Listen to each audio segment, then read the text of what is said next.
Well, I recently beat Killzone 3, but instead of doing a standard review, I thought I'd do a versus with the original Killzone. And I picked the original one because I actually haven't played Killzone 2.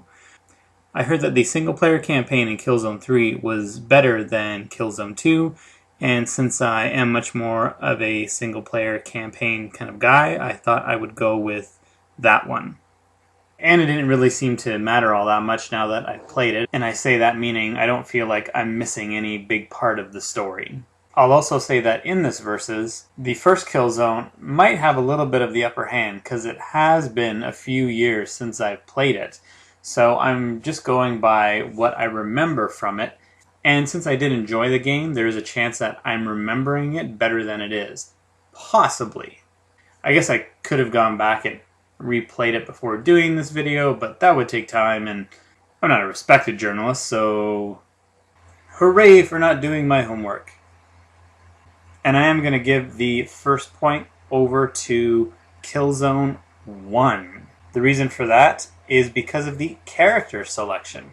In Killzone 1, you were able to select from, I believe it was 3 or 4 different characters to play as. Each supposedly had their own skill set and weapon preference. And it wasn't really a big thing because I kind of went with the standard soldier anyway.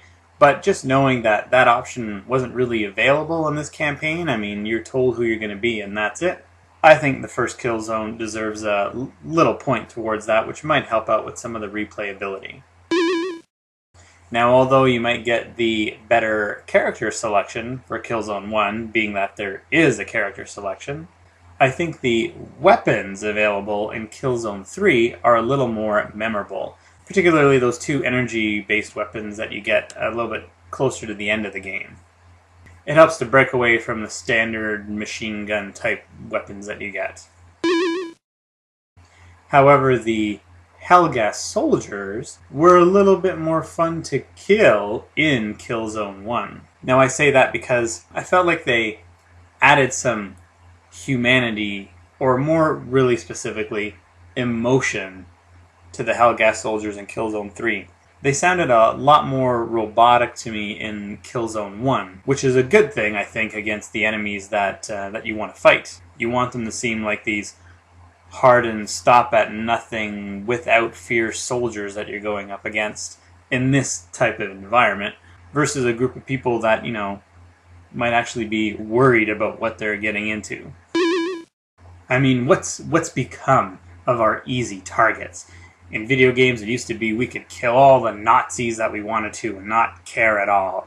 But in recent years, Hollywood's come out with some movies to show that not all the Nazis were evil people. Whoa, whatever. Now I gotta worry about Helghast maybe having families to go home to. That just takes the fun out of the video games.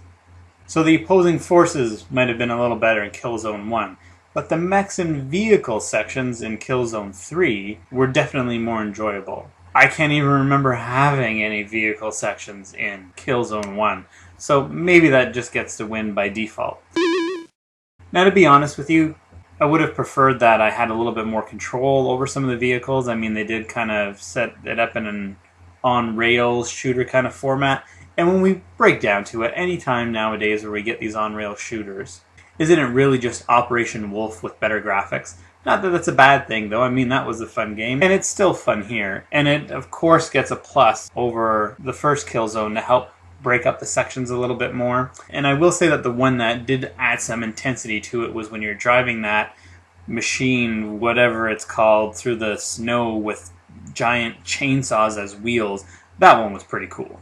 However stylish that was, I think Killzone 1 did have a bit better style to it. For me, when I played the first Killzone, it was a unique experience. It was a type of shooter that had its own style, that did separate from other franchises that I've played. And maybe Killzone just got the luck of the draw on that one because there's, you know, many that came out before it. But I played my fair share of first-person shooters up to that point, and I did think it offered something all on its own. Killzone 3, I thought it kind of didn't have that same feeling to it, and had a little bit more of a generic run to it. I got the impression I was in a world where a first-person shooter game was taking place, not necessarily the same world that Killzone 1 built up for me. But I can say at least that the sniper mode in Killzone 3 was much improved over Killzone 1. I never wanted to use that sniper gun in Killzone 1. You just shaking around so much and you can't pick a target and it's so hard to fire with any kind of accuracy.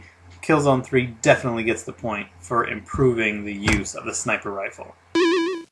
And I think that brings us to the final fight in Killzone 1, which is much more deserving of the name Final Fight in Killzone 1 than what you get in Killzone 3 for that final confrontation. It wasn't bad in Killzone 3, but why create a first-person shooter game where the final confrontation isn't really set up in a first-person shooter kind of format? I mean, you're still in first person, but we're back to that on-rails thing. And honestly, a part of me did appreciate in Killzone 3 that it wasn't so crazy to get through that last stretch. But on the other hand, when I look back on Killzone 1, yeah, that final level, it drove me nuts. It was incredibly frustrating. But you can't deny that when you got through it, felt like you could really say, I beat this game, because that was a struggle, at least for me, to push through and get to the end. There was definitely that emotion of, I did this at the end of Killzone 1. It was much more prevalent than it was at the end of Killzone 3. Killzone 3 ending kind of felt unfinished and like, oh, so that was the end. Okay, alright, okay. So point to Killzone 1 for the final fight. But overall level variety, I think I'm going to have to go with Killzone 3.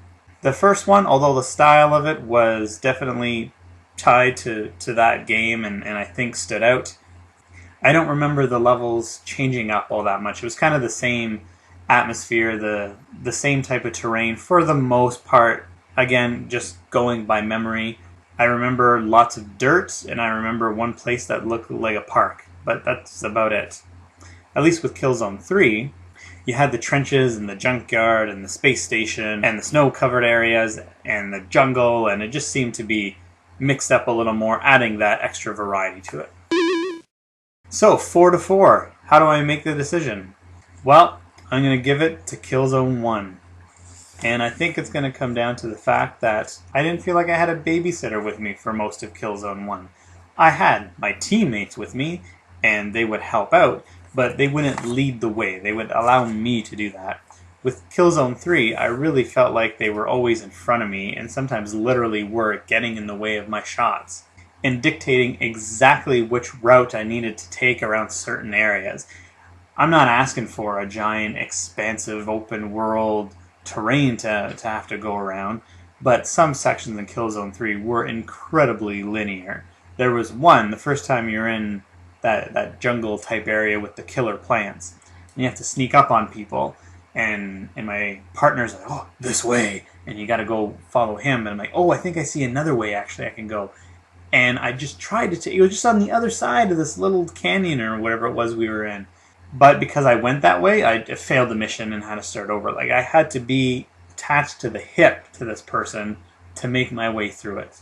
Both fun games, definitely both worth playing if you're a first-person shooter fan.